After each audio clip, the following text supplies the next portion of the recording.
말씀입니다. 구약성경 다니엘 1장입니다.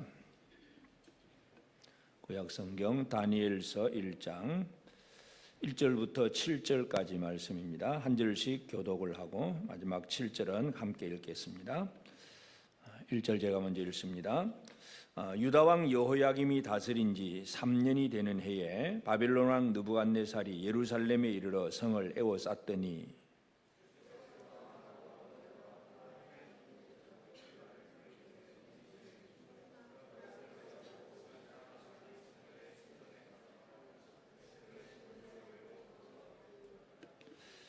왕이 환관장 아스브나스에게 말하여 이스라엘 자손 중에서 왕족과 귀족 몇 사람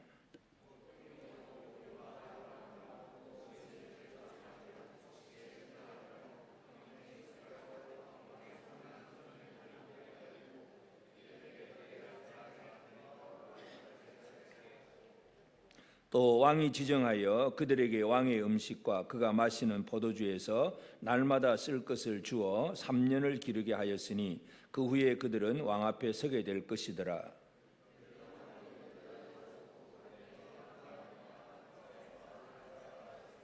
같이 읽읍시다. 환관장이 그들의 이름을 고쳐 다니엘은 벨드사살이라 하고 하나냐는 사드락이라 하고 미사엘은 메삭이라 하고 아사라는 아벳느고라 하였더라. 아멘.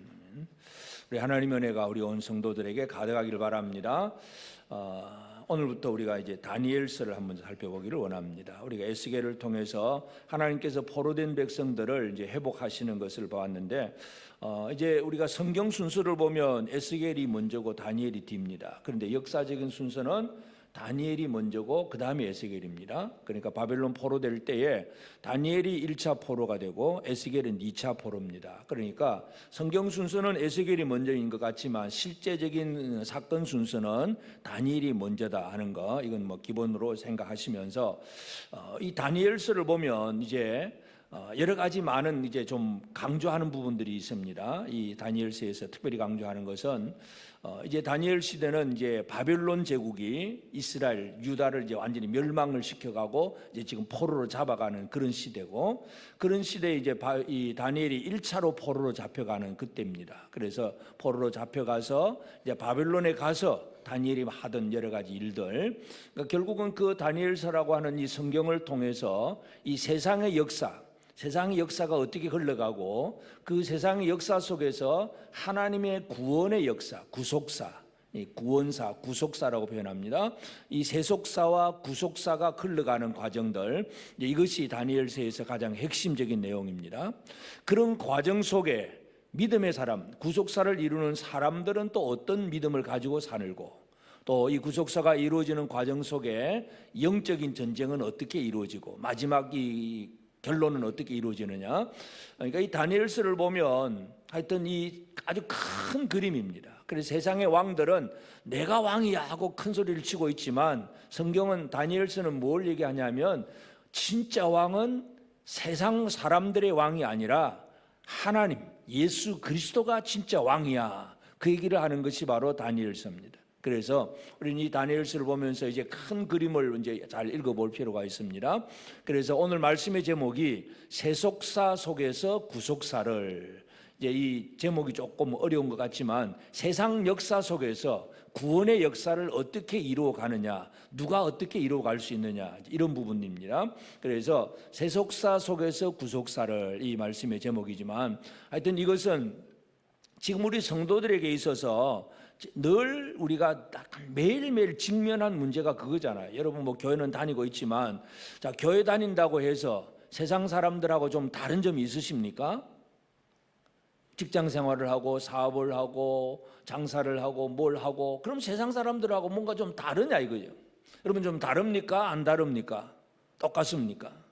좀 다릅니까? 우리는 이 세상을 살아가면서 분명히 우리는 세상의 역사 속에서 지금 살고 있어요. 그렇지만 구원의 역사, 구속사를 이루는 사람으로 살아가는 것.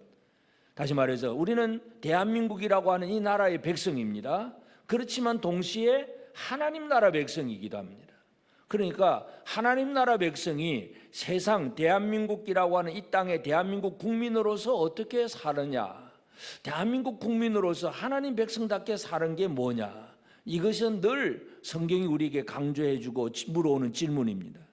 여러분, 우리가 이 애국자 그러면 대한민국, 우리 나라와 민족 이것만 생각합니다. 그러나 하나님이 보시는 큰 그림은 우리는 대한민국을 사랑하지만 예를 들어서 미국 사람은 미국을 더 좋아할 것이고 중국 사람은 중국을 더 좋아할 것이고 자기 나라 자기 민족을 더 좋아하잖아요. 근데 하나님 나라는 그게 아니고 포괄적인 것인데, 그래서 이 세속의 역사 속에서 구속의 역사를 어떻게 이루어갈 수 있느냐, 이 질문은 옛날이나 지금이나 또 앞으로도 마찬가지입니다. 우리가 예수를 믿는다고 하는데 세상에서 지금 살고 있어요. 예수 믿자마자 바로 천국 가는 게 아니고 세상에 살아가면서 어떻게 하나님 백성으로 살아낼 수 있느냐, 이거 우리에게 영원한 숙제이기도 합니다. 그래서 이 하나님께서 이루어 가시는 이 역사 속에서 오늘 우리가 어떻게 살아가야 되느냐 하는 이 부분, 가장 1장 1절에서 7절은 이제 가장 서론적인 그런 부분이기도 합니다. 제일 먼저 우리가 기억해야 될 것은 하나님은 모든 역사를 주관하고 계신다는 것을 먼저 이해할 필요가 있습니다. 하나님은 태초에 천지를 창조하시니라. 태초라고 하는 그때 그 시점, 하나님은 영원하신 분이에요. 시작도 없고 끝도 없고 영원하신 하나님이 어느 한 순간에 태초에 천지를 창조하셔서 이 지구가 만들어지고 우주가 만들어지고 그것뿐만 아니라 시간이 만들어졌어요. 이때부터 창조부터 시간이 1초 2초 쫙 흘러가면서 시간의 역사 흐름이 시작이 됩니다. 그리고 이제 마지막 때에는 이 세상이 끝나고 새 하늘 새 땅이 또 새롭게 시작이 됩니다.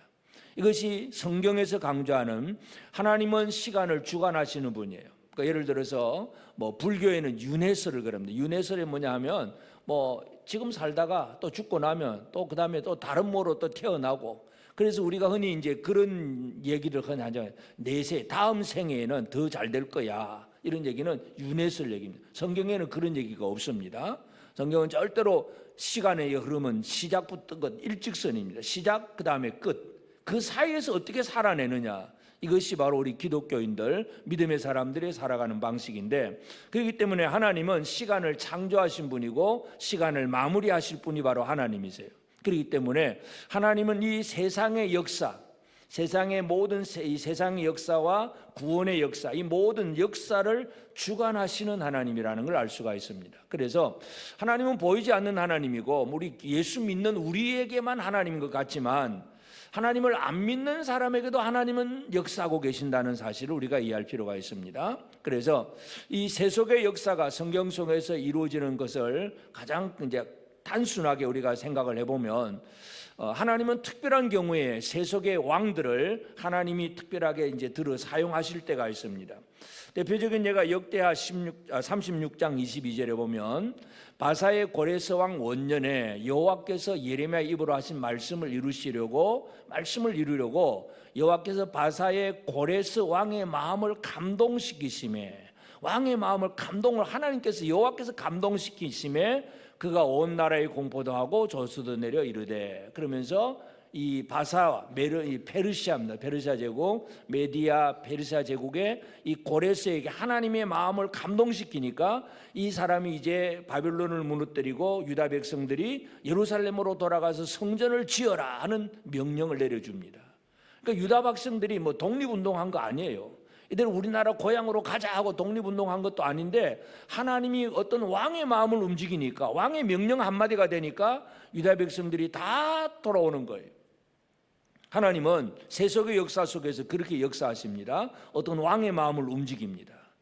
대부분의 경우에는 또 왕의 마음을 감동 안 할 때가 있죠. 그냥 그 내버려 두신 경우인데, 대표적인 예로 이제 출애굽기 7장 3절에 보면 내가 바로의 마음을 완악하게 하고 내 표징과 내 이적을 애굽 땅에서 많이 행할 것이나, 모세가 이스라엘 백성들에게 가서 이제 그들을 이제 구원하려고 할 때에 바로에게 제일 먼저 제의를 하잖아요. 우리 하나님께서 우리 하나님 백성들이 저 나가서 예배드리라고 했으니까 우리를 보내달라고 하니까 바로가 말 안 듣잖아요.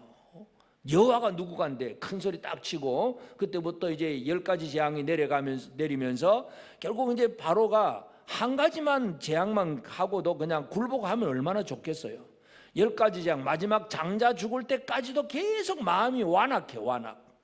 바로의 마음이 완악하게 하고, 내가 바로의 마음을 완악하게 하고, 하나님께서 바로의 마음을 완악하게 한다 그랬어요. 그럼 이 성경을 그냥 읽어보면 아이고 하나님 좀 내버려 두시지 왜 마음을 완악하게 했을까? 하나님 좀 이상하다 싶지만, 완악하게 하는 것이 어떤 식으로 완악하게 하느냐 하면 로마서 1장 24절에 보면, 그러므로 하나님께서 그들을 마음의 정욕대로 더러움에 내버려 두사 그들의 몸을 서로 욕되게 하게 하셨으니, 하나님이 내버려 두시는 것이 바로 사람의 마음이 알아서 완악해지는 거예요.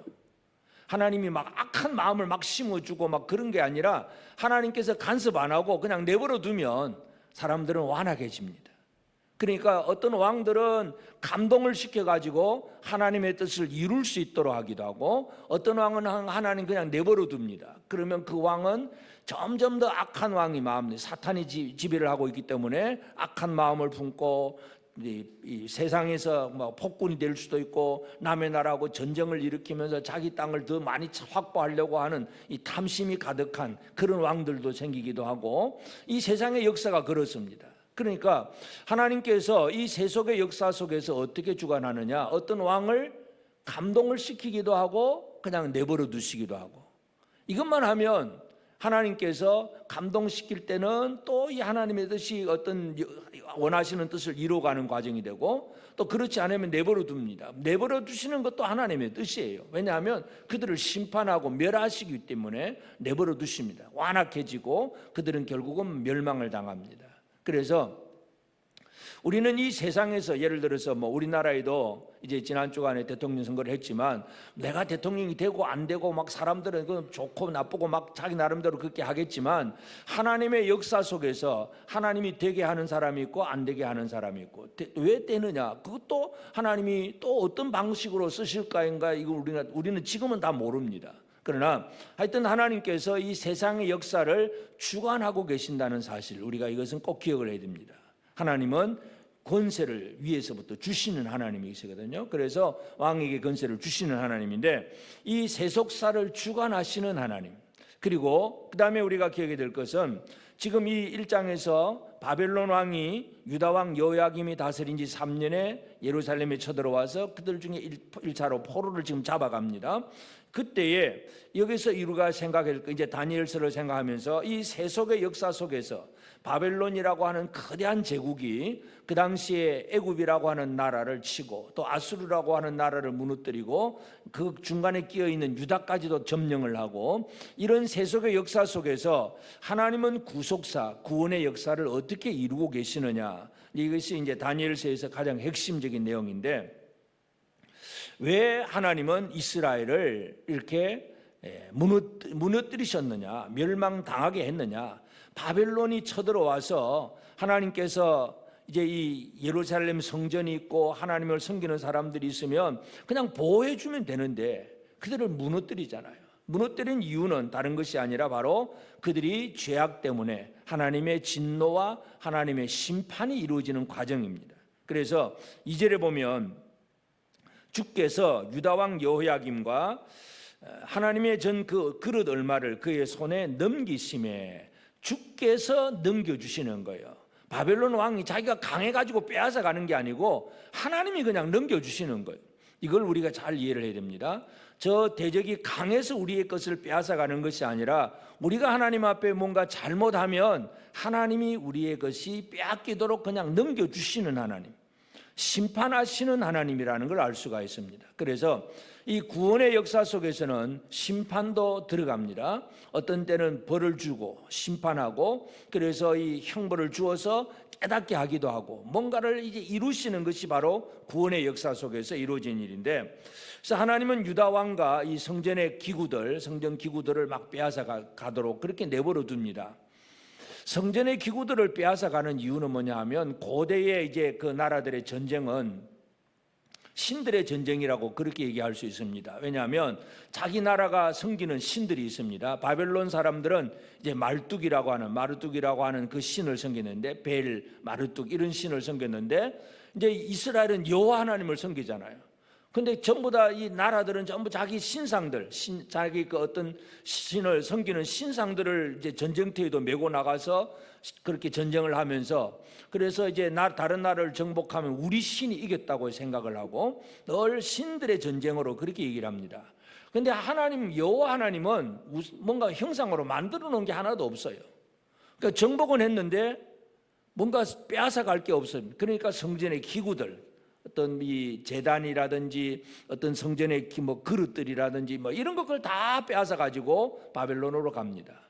그런 모습은 뭐냐 하면, 이제 하나님께서, 여호와 하나님이 오히려 말을 뚝이라고 하는 바벨론 신에게 정복당한 그런 모습으로 지금 보여지는 거예요.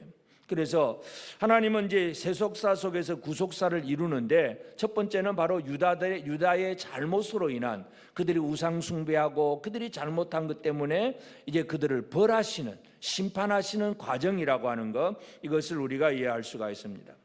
열왕기하 24장 1절에 보면, 여호야김 시대에 바벨론의 왕 느부갓네살이 올라오매 여호야김이 3년간 섬기다가 돌아서 그를 배반하였더니, 그래서요. 그러니까 그 당시 이제 역사적인 그 세계적인 그런 정치를 조금은 이해를 할 필요가 있는데, 이제 북쪽에는 이 유다를 중심으로, 저 북쪽에는 아수르 제국이, 큰 제국이 있었고, 남쪽에는 이집트, 애국이라고 하는 그런 제국이 있었습니다. 근데 이제 바벨론은 저 동쪽에서부터 이제 일어나서, 이 바벨론이 점점 세력을 키워서 이제 아수르를 치고, 그 다음에 이제 애굽하고 아수르하고 원래 전쟁을 하다가 이제 아수르가 먼저 망해버렸습니다. 그리고 이제 애굽은 여전히 남아 있잖아요. 근데 애굽이 이제 아수르를 치러 올라갈 때에 이제 유다 왕 요시야가 그 애굽 왕을 막다가 요시야가 죽습니다. 요시야가 죽으니까 애굽 임금이 그 요시야의 아들 여호아스를 이제 그 유다 왕으로 세웠다가 또 석 달 만에 그냥 애굽으로 또 그냥 데려가 버립니다. 그냥 정권으로 왕으로 세워놨다가 또 잡아가 버리고, 그 다음에 이제 요시야의 아들 엘리야김을 세워가지고 네가 유다 왕 되라 그러면서 이름을 여호야김이라고 이름을 고쳐줍니다. 그러니까 여호야김은 애굽 사람이, 애굽 바로가 세워놓은 유다 왕이에요. 그러니까 애굽의 지배를 받아야 돼요. 애굽에게 공물을 바쳐야 되고, 애굽에다가 모든 그 어떤 섬김의 일을 다 해야 됩니다. 그런데 바벨론 세력이 점점 커집니다. 점점 커져서 그 다음에는 이제 결국 여호야김이 이제 바벨론에게 또 더 큰 세력에 충성할 수밖에 없잖아요. 넘어갔습니다. 그러다가 느부갓네살을 또 섬기다가 배신을 때립니다. 여호야김이. 그래가지고 다시 친애굽 정책을 씁니다. 그러니까 이제 느부갓네살이 화가 나가지고 3년 만에 여호야김을 치러 온 거예요. 그것이 오늘 이 다니엘 1장 얘기고 열왕기하 24장 얘기입니다. 그러니까 여호야김이 애굽 왕이 자기를 세워놨는데, 처음에는 그래서 뭐 힘에 의해서 할 수 없이 또 바벨론을 섬기다가 또 애굽으로 돌아섰는데, 그로 말미암아 이제 바벨론의 침공을 받습니다. 그래서 바벨론 느부갓네살이 쳐들어오면서 이제 1차적으로 그 군대 장관에게 명령을 합니다. 명령을 하면서 이 유다 땅에 제일 왕족, 귀족들 중에서 제일 쓸만한 사람, 요즘 말로 하면 엘리트, 다른 나라들을 정복하면 그 나라 안에 예를 들어 아주 유망한 사람들, 어떻게 비유할 수 있을까요? 뭐 하여튼 예를 들어서 우리나라 청년들을 잡아간다 이렇게 생각한다면, 뭐 똑같은 건 아니겠지만 우리 흔히 이제 말하는 뭐 스카이, 제일 좋은 대학교 다니는 학생들만 다 잡아갔다. 이는 적어도 뭐 열심히 공부해가지고 좋은 대학 들어간 사람들이니까 적어도 머리는 있을 거잖아요. 그런 사람들, 엘리트를 다 잡아가는 거예요.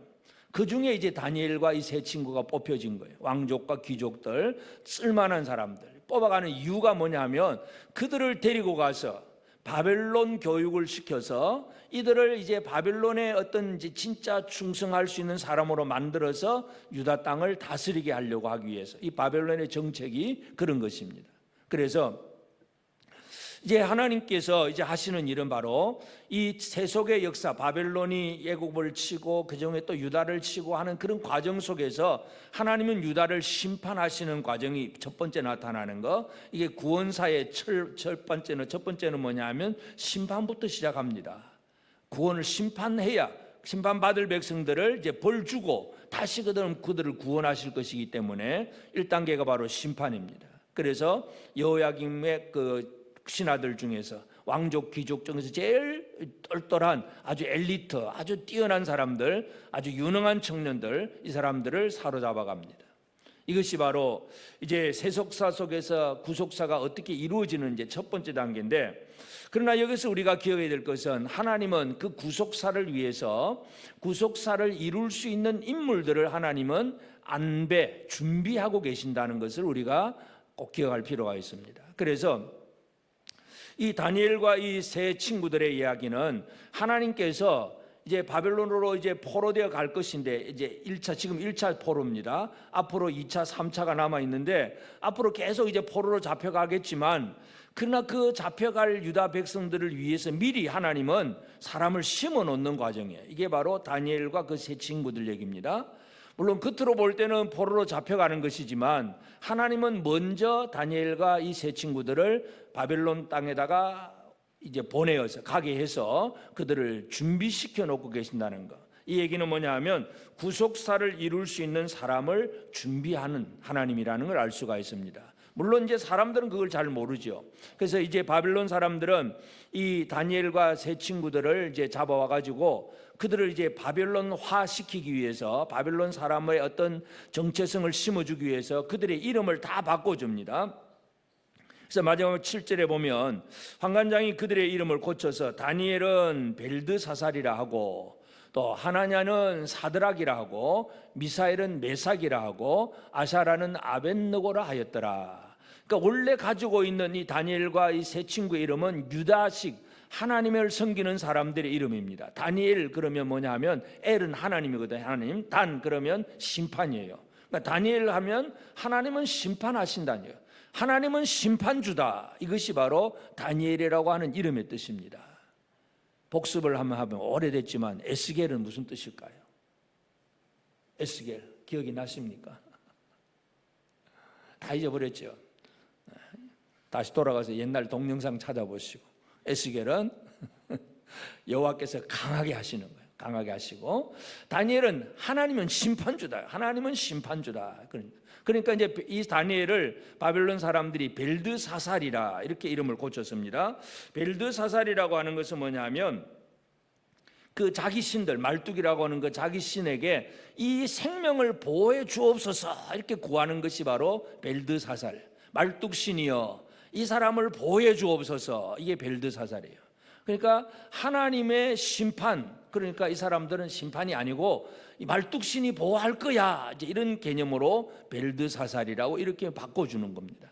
그 다음에 하나냐라고 하는 이름의 뜻은 여호와는 자비로우신 은혜로우신 분이다. 하나님은 은혜로우시고 자비로우신 분이다, 이 뜻인데, 그런데 이제 그 하나냐를 사드락이라고 고치죠. 이 사드락. 그러니까 이 바벨론 신들 중에 또 이제 달의 신이 있어요. 해와 달이 있잖아요. 달, 밤에 달의 신 아큐가 있는데, 이 사드락은 아큐의 영광, 달의 신의 영광, 그런 얘기입니다. 전부 이제 자기들이 섬기는 신의 이름을 가지고 그렇게 갖다 붙입니다. 그 다음에 하나는 사드락, 그 다음 미사엘은 메삭이라고 했다. 미사엘은 뭐냐면 여호와 같은 자가 누구냐, 하나님 최고다 그 말이에요. 하나님이 최고야. 이 메삭, 그러기 미사엘 그럽니다. 미사엘은 하나님만이 진짜 최고의 권위를 가진 분이다. 그것이 바로 미사엘입니다. 그러니까 이제 이 바벨론 사람들은 미사엘이 아니고 메삭이라고 합니다. 메삭은 아까 했던 달의 신 아쿠와 같은 자가 누구냐, 이런 식으로 뭔가 자꾸 이제 하나님의 이름을 자꾸 바꿔놓는 겁니다. 그 다음에 아사랴, 이 아사랴는 여호와께서 도와주신다, 하나님의 도우심이라고 하는 뜻입니다. 하나님의 도우심이라고 하는 뜻을 아벳느고라고 바꿉니다. 아벳느고는 뭐냐면 느고의 신하다, 느고 신의 신하다 하는 그런 얘기입니다. 그러니까 결국은 이름을 바꿔준다는 얘기는 뭐냐면 이 사람들의 정체성을 바꿔놓는 거예요. 너희는 하나님을 섬기는 사람들이 아니고 이 말뚝신, 느고의 또 신, 또 아쿠의 이 바벨론이 섬기는 신들로 말미암아 살아가는 사람들이야, 이렇게 신을 바꿔주는 거예요. 이게 바로 바벨론이 하고 있는 정책입니다. 생각을 바꿔주고 정체성을 바꿔줍니다. 여러분, 이 마음속에 이 자기 속의 생각과 신념을 바꿔놓지 않으면 그 사람을 지배를 할 수가 없습니다. 그 사람이 가지고 있는 생각과 정체성을 그대로 인정을 다 해줘버리면 내 말을 안 듣습니다. 그러니까 바벨론은 계속해서 그 정책을 쓰는 거예요. 그래서 그들의 이름을 바꿔놓으면서 너는 여호와 하나님을 섬기는 사람이 아니고, 야, 다니엘 하나님은 심판한다고 하지만 아니야, 너는 벨드사살이야. 벨드사살이 너를 구원할 거야. 이런 식의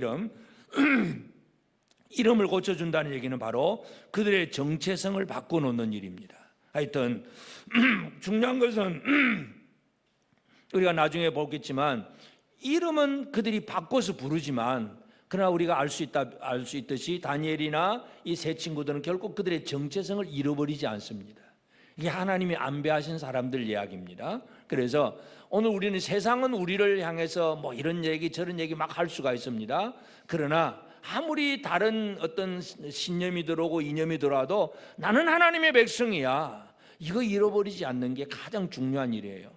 그래서 다니엘을 향해서 이제 이름도 바꾸고 그 친구들의 이름도 바꾸지만, 그러나 그들은 이제 우리가 다음에 8절에 보면 절대로 자기들의 정체성을 잃어버리지 않는다는 사실을 알 수가 있습니다. 하여튼 이 오늘 1장 1절에서 7절 사이에는 이 바벨론이라고 하는 바벨로니아 이 세계적인 대제국입니다. 이 제국이 이 아수르를 무너뜨리고 애굽을 침공하고 그리고 유다를 무너뜨리는 이런 세계 역사 속에서 하나님은 하나님이 하실 일을 하는 거예요. 자기 백성들이 하나님을 안 섬기고 우상 숭배하니까 그들을 벌하시고, 그리고 그들을 벌하고 이제 완전히 멸하시기로 작정하신 하나님은 미리 또 이 다니엘 같은 사람들을 미리 1차로 사로잡혀 하셔서 그 바벨론 지역에 미리 심어 놓으신다는 사실, 우리가 이것을 이해할 필요가 있습니다. 이것이 바로 하나님의 구속사입니다.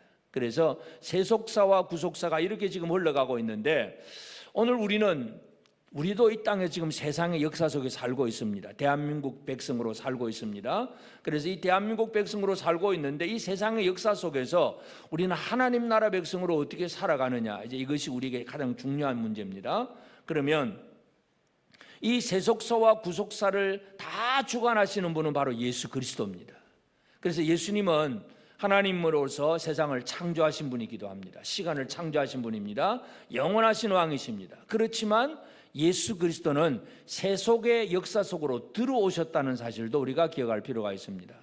다시 말해서 예수님이 사람이 되신 것, 이제 동정녀 마리아의 몸에서 태어나신 그 사건, 예수님의 탄생의 사건은 예수님이 시간 속으로 들어오는 거예요. 영원하신 시간을 창조하신 그분이 이제 시간 속으로 들어오셨어요. 시간 안에 들어오면 어떻게 됩니까? 아침에 눈을 뜨고 또 일하고 저녁이 되면 자야 되고, 그 오늘 몇월 며칠이야 또 계산해야 되고, 그럼 시간은 하루 지나고 1년 지나고 2년 지나고 10년 지나고 또 나이가 많아지면 늙어지고, 그게 시간의 역사 흐름이잖아요. 우리 성도님들 중에서도 연로한 분들을 보면 늘 그런 얘기합니다. 우리 장로님들도 그런 얘기하잖아요. 이제 뭐 점점 늙으니까 어떻게 됩니까? 자꾸 깜빡깜빡하고, 아이고 뭐 또 잊어버렸다, 막 차 주차했는지 안 했, 또 차가 어디 주차됐는지도 모르게 또 찾아가 보고 헤매고, 나이 들면 전부 다 그러게 됩니다. 이게 시간이라고 흐름 속에서 육체는 어쩔 수가 없어요. 다 날 가져가는 거예요. 날 가져가는 거. 그러니까 예수님이 창조하신 분이 시간 속으로 들어오신 거예요. 그래서 신약 성경에서 분명히 강조합니다. 예수님은 언제 들어오셨느냐? 누가복음 2장 1절에서 그때 가이사 아구스도가 영을 내려 천하로 다 호적하라 하였으니, 그러니까 로마 황제 가이사 아구스도가 천하로 호정령을 내렸을 때 그때에 예수님이 탄생을 하잖아요. 그 어떤 시간 속으로 예수님이 들어오신 거예요. 그리고 마지막에 예수님은 또 모든 세상을 주관하실 분이긴 하지만 세상의 권세, 세속의 권세 속에서 오히려 정죄를 당하고 십자가에 달려 돌아가시잖아요. 죽는 것도 세속 권세에 의해서 죽습니다. 누가복음 23장 3절에 빌라도가 예수께 물으되 네가 유대인의 왕이냐? 대답하여 이르되 내가 네 말이 옳다, 나 왕이다. 근데 빌라도가 결국은 예수님 죄 없다고 하는 걸 알면서도 예수를 십자가에 못 박아 죽이잖아요. 그래 결국은 예수님은 이 땅의 시간 속으로 들어오셨다는 거, 세속의 역사 속으로 들어오셨기 때문에 예수님은 역사적인 그런 인물로 사람들은 그렇게 기억을 합니다. 그냥 어떤 이념이 아닙니다. 어떤 신들, 그러면 사람이 만들어 놓은 생각 속의 신인데, 예수님은 생각 속의 신이 아니라 시간 속으로, 사람들 속으로, 세속의 역사 속으로 들어오신 분이고, 그리고 이제 예수님이 세상 속에 들어오셔서 탄생하시고 십자가에 달려 죽으시고 부활하고 승천하시고 이제 앞으로 재림하실 것인데, 이게 구원의 역사입니다. 구속사. 그래서 이제 다니엘서를 보면 이제 제가 설교를 얼마까지 끝까지 갈 수 있을는지는 모르겠지만 하여튼 최대한 좀 압축시켜서 할 생각을 가지고 있는데요.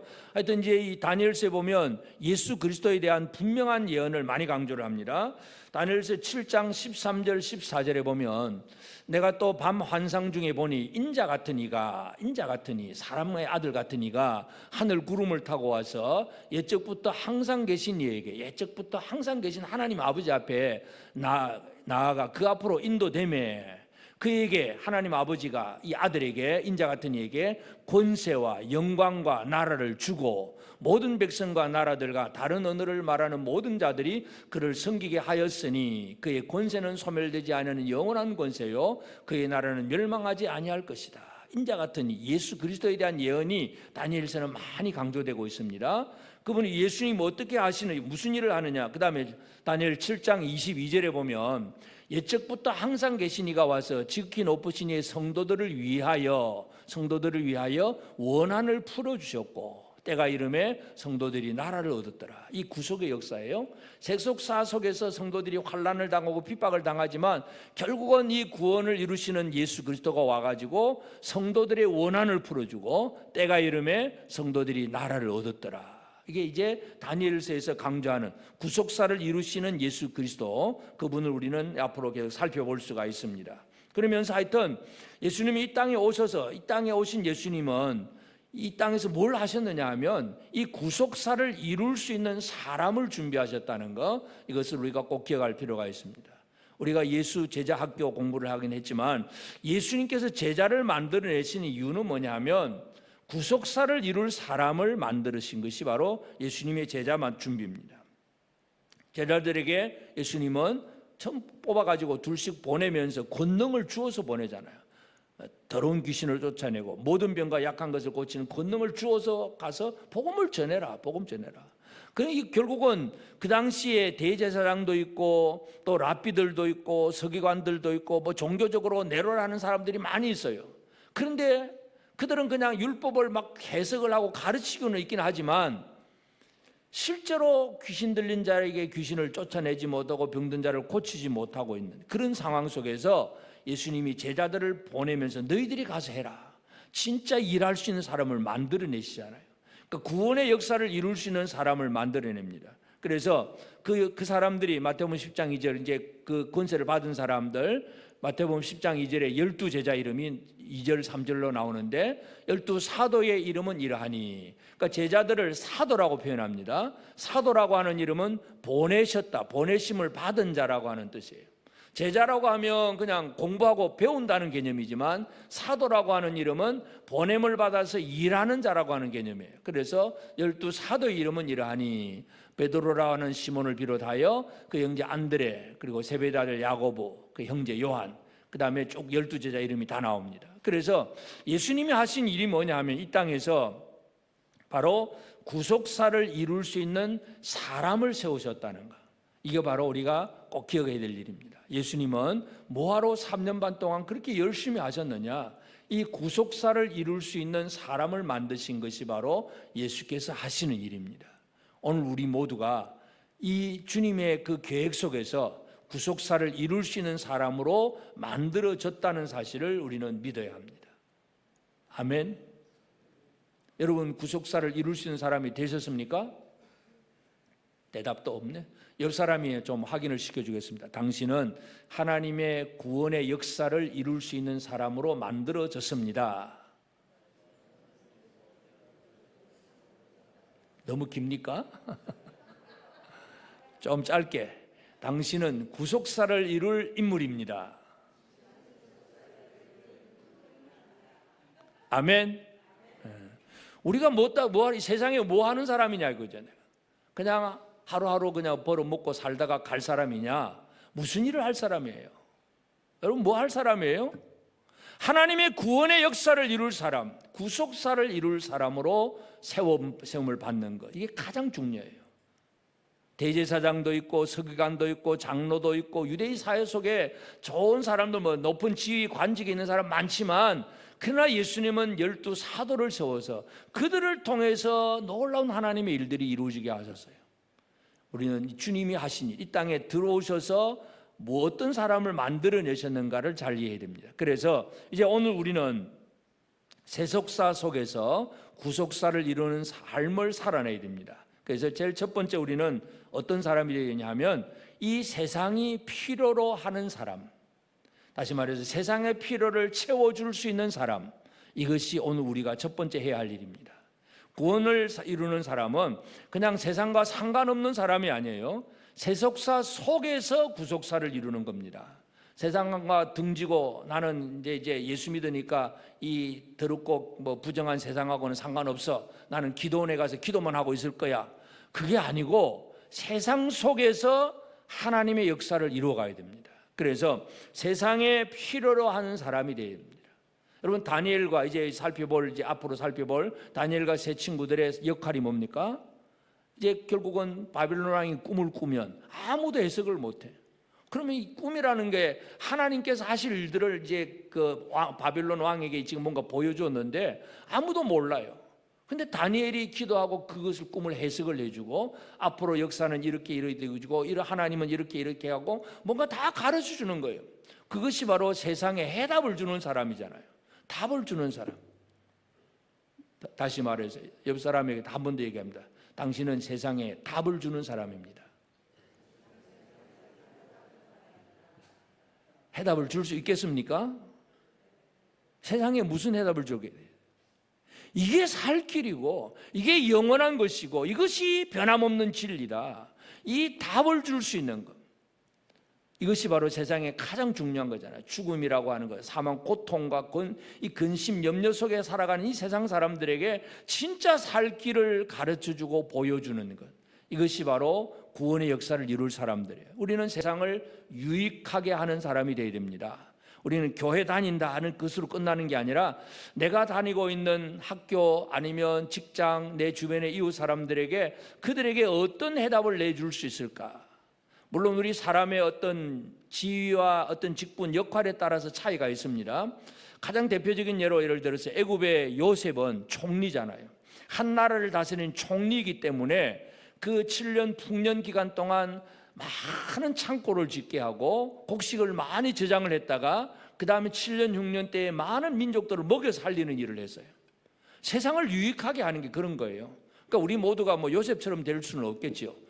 적어도 총리는 아니니까, 총리 근처도 가보지도 못했으니까. 그러나 하여튼 내 주변에 있는 사람들 속에서, 그 속에서 내 주변에 영향을 미칠 수 있는 사람들에게 얼마나 선한 영향력을 끼칠 수 있을까? 이것이 우리가 품어야 될 생각입니다. 세속사 속에서 구속사를 하는 얘기는 세상을 유익하게 하는 것인데, 그 유익하게 하는 것은 바로 해답을 주는 거예요. 그러니까 예수님이 제자들에게 뭘 얘기하냐면 마태복음 5장 14절에 너희는 세상의 빛이다, 그냥 너희는 빛이다, 하늘에 떠 있는 빛이다, 이렇게 생각을 하지 않고 세상의 빛이다, 세상을 밝히는 빛이다, 그렇게 말씀을 합니다. 그래서 세상의 빛이라고 하는 건 뭐냐 하면, 그 당시에 서기관들, 바리새인들이 막 말씀을 가르치고 있지만 그들이 세상 속에 해답을 못 줘요. 하나님의 말씀을 제대로 전해주는 사람이 바로 세상의 빛입니다.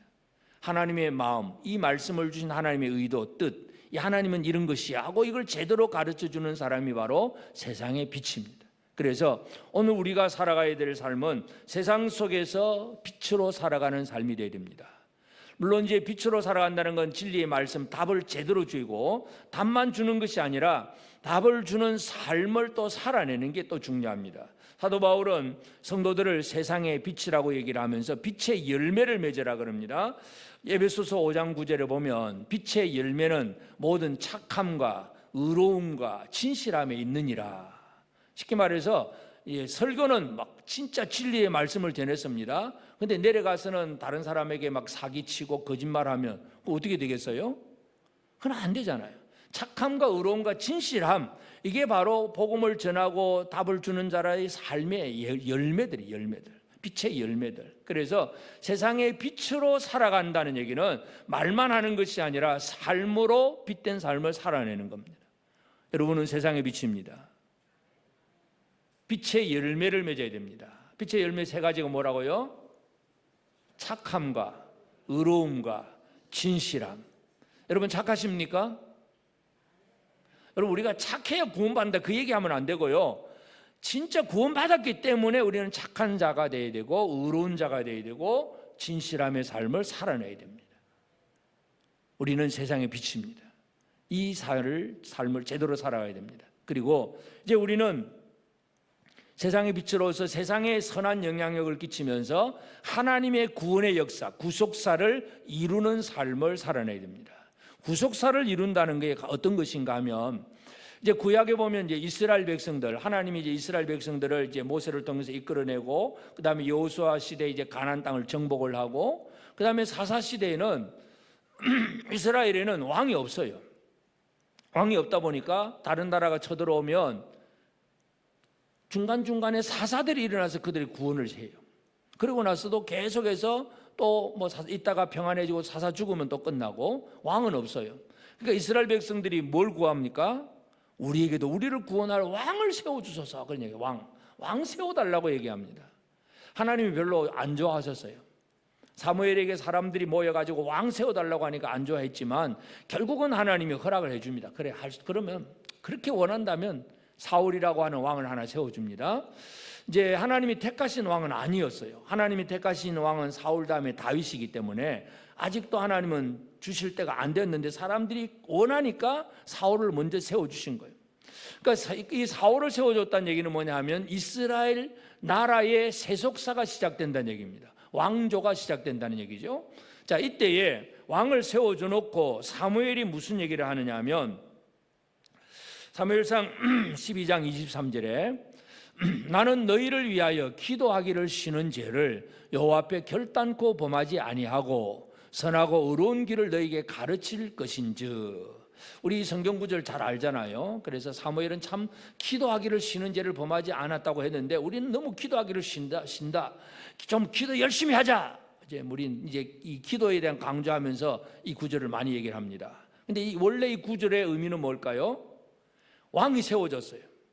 그러면 사울이라고 하는 왕이 이스라엘의 구원자로 지금 세워진 거예요. 백성들의 입장에서 보면 사울 왕이 우리나라를 구원할 거야. 이 세상에 정치가 좋은 정치가 있으면 우리가 구원받을 거야. 이게 이스라엘 백성들의 생각이었습니다. 근데 사무엘은 사울을 세워줘 놓고 하는 얘기가 뭐냐면 내가 할 일이 뭐냐. 나는 너희를 위하여 기도하기를 쉬는 죄를 여호와 앞에 결단코 범하지 않을 건다. 하나님이 너희를 구원할 거야. 내가 기도함으로 하나님께서 이스라엘을 구원하는 거지 사울 왕이 너희를 구원하는 게 아니야. 이 얘기를 하는 거예요. 이게 바로 구속사를 이루는 사람입니다. 사울은 세속사를 시작을 했습니다. 근데 사무엘은 구속사를 시작합니다. 기도하기를 쉬는 죄를 결코 범하지 않겠다. 그 다음에 뭡니까? 선하고 의로운 길을 너에게 가르칠 것인즉. 기도하고 가르침, 이게 바로 구속사를 이루는 삶입니다.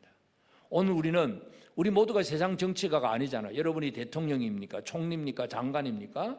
아니잖아요. 그러나 구속사는 이룰 수 있습니다. 그 구속사를 이루는 것이 바로 사무엘처럼 사는 것. 하나님이여 이 나라를 돌아보시옵소서. 하나님이여 아무개를 지켜주옵소서. 이 기도하기를 쉬지 않는 것. 그리고 누구에겐가 선하고 옳은 길을 가르치는, 이게 진리의 길이고 이게 생명의 길이고 이것이 진짜 바른 길이고 가르쳐주는 역할. 이것이 바로 구속사를 이루는 일이에요.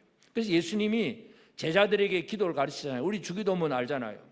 마태복음 6장 10절에 나라가 임하시오며 뜻이 하늘에서 이루어진 같이 땅에서도 이루어지이다.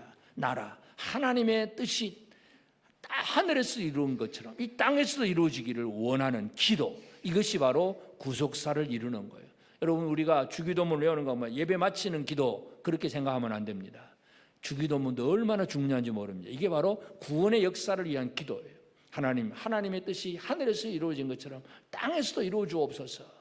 이게 바로 구속사를 이루는 삶입니다. 그래서 세상을 이롭게 하고 그리고 구속사를 이루는 삶. 그리고 마지막으로 기억해야 될 게 뭐냐면 사람들은 우리를 세상의 어떤 풍조, 이런 신념, 이념을 막 집어넣어서 그냥 그 세상화 되게 만듭니다. 바빌론화로 만듭니다. 그러나 결코 우리는 잃어버려서는 안 됩니다. 우리는 정체성을 잃어버려서는 안 됩니다. 하나님의 백성으로서 하나님 백성답게 살아가는 삶을 살아가야 됩니다. 세상 속에서 하나님 백성답게 살아야 됩니다.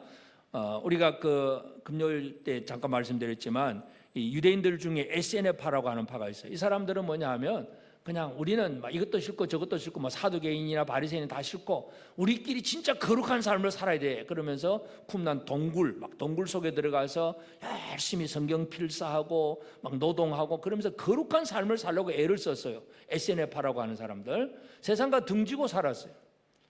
물론 그들은 장점이 있습니다. 성경을 잘 필사를 잘했기 때문에 지금도 그 사회사본 같은 성경이 지금까지 그대로 보존이 되고 있다는 건 그들의 공로입니다. 그런데 SNF파 사람들은 얼마 못 가서 다 없어져 버렸어요. 오래 못 가요. 세상과 등지면 글자는 남겨놓았는데 어떤 영향력은 별로 없어요. 우리는 세상 속에서 살아가야 됩니다. 우리가 예수 믿는다고 해서 세상과 등지고 사는 게 아닙니다.